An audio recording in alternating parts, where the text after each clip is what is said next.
Начали. Саламатсыздар, урматтуу теле көрүүчүлөр. YouTube каналыбыздын ОВА Social канал. Все, не нервничай, все хорошо. Вы самая лучшая хозяйка в Кыргызстане. Тамакка ашырып атканда сөзсүз ырдаганды билбесең, бийлеп туруш керек деп. Анан дагы мен бийлеген жакшы көргөн адаммын да. Ошол айылдар катарына киргенде мен силерге бийди да үйрөтүп кетсемби? Потому что мен актрисамын да. Ойлоп турамбы я? О, давайте, все.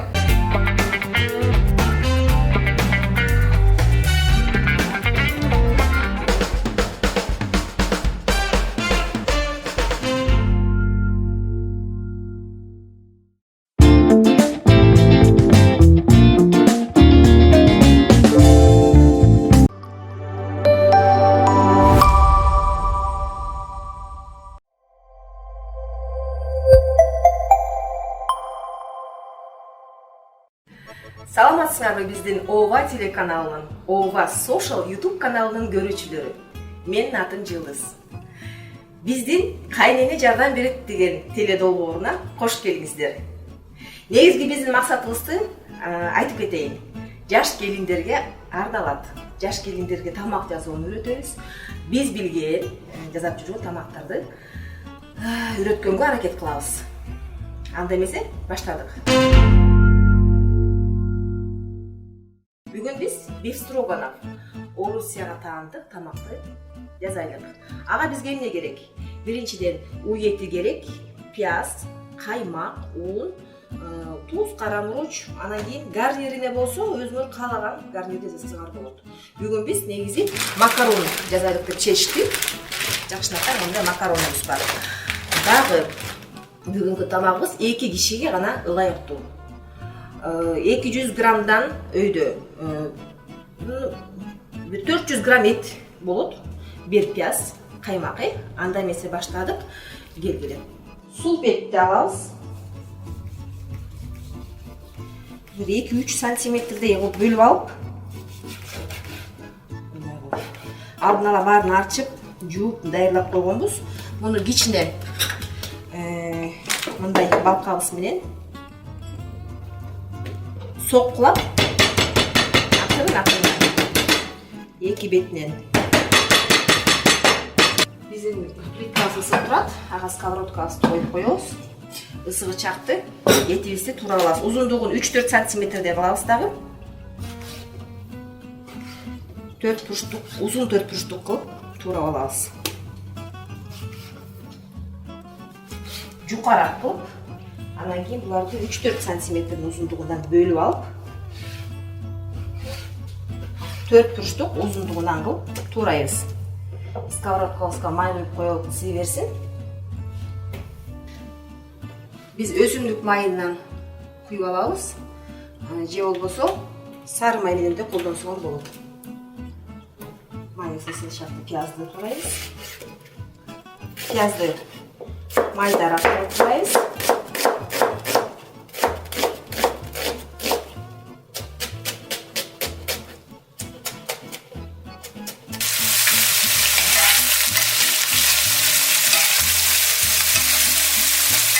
Piyazın kurulacakta etti. Öyle ayıp gittim. Uzunluğuna 4 burçluklu. Bunları sonra alırız. Sokkulaganda da akırın kılıp mayda balkanın betimine çaplayız.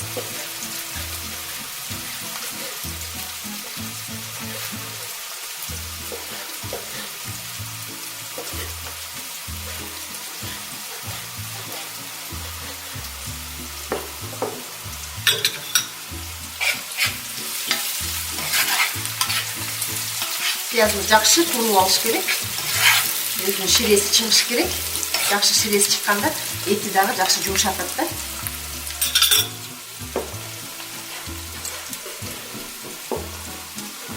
Пиязыбыз эчтеке курулуп калды. Мына мындай кылып туурап алдык. Азыр акырын сала беребиз. Негизги бул тамак Орусия элине таандык деп билип жүрөбүз.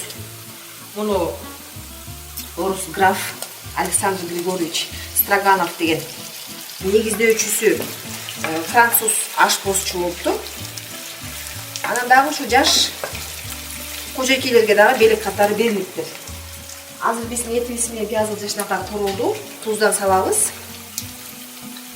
Tuzdan мындай көп деле эмес, эми көз өлчөм менен салабыз да.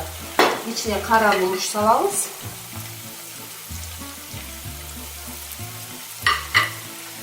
Анан кийин ушунун соусу içine koyu болуш үчүн içine 1-2 кашык ундан салып, чогуп кууруп алабыз.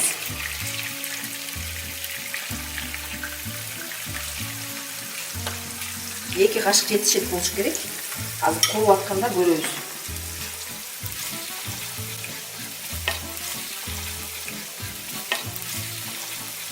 Этибиз менен унубуз курунгучакты казаныбызды коюп коелук да, макаронду бышырып алганга. Суубуз бар. Макаронду салабыз. Кайнак сууга кичине туз себелеп туруп, жакшы кайнап аткан учурда биздин ондай соонун Алия фирмасынын макаронун салалык. Мынакей жакшынакай кууруп атат. Графка арналган тамакты жейбиз бүгүн. Биз да өзүбүздү граф катары сезип. Кыргыздар сөзүн камыр жакшы көрөбүз го, камыр жеп атабыз.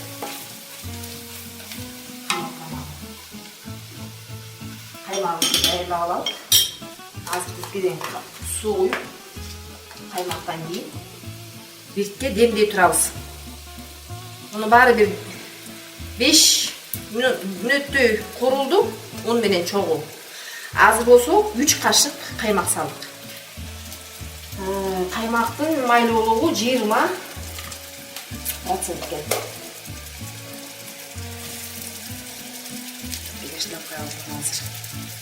Ошол эле учурда ким козу карынды жакшы көрсө, козу карынды да кошуп, туруп демдеп койсок дагы даамына чыгат да, эми ал ким жакшы көргөндөргө.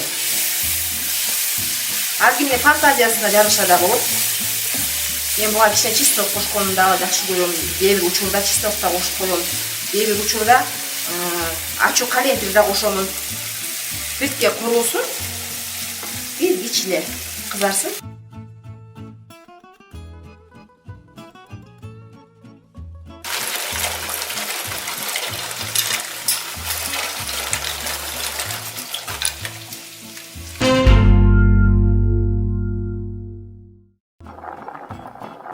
Урматтуу телекөрүүчүлөр, этибиз демделип аткан учурда биз силерге жакшынакай конкурс жарыялайбыз. Суроо: мен кайсы мүнөттө, кайсы учурда жакшынакай мындай Алия фирманын макаронун сууга салып бышырып баштадым. Ким так туура жооп берсе, ошол адамга мындай биздин демөөрчүбүздө жакшынакай белектерибиз бар. Андай эмесе, чамдангыла. Азыр биз макаронубуз бышып калды болуш керек. Бышып калыптыр. Этибиздин тузун көрүп коебуз. Мынакей сонун болуп кайнап турат. Коюлугу да абдан туп-туура болду. Дагы бир 2-3 мүнөттөй демделсин. Силер карап таа бергиле кайсы мүнөттө мен сууга салдым макаронду.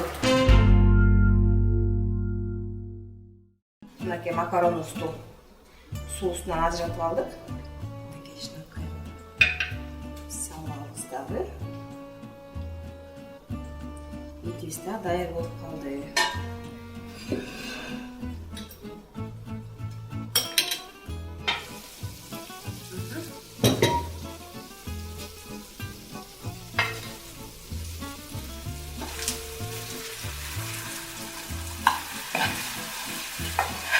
Соусundагы коюу сонун болуптур.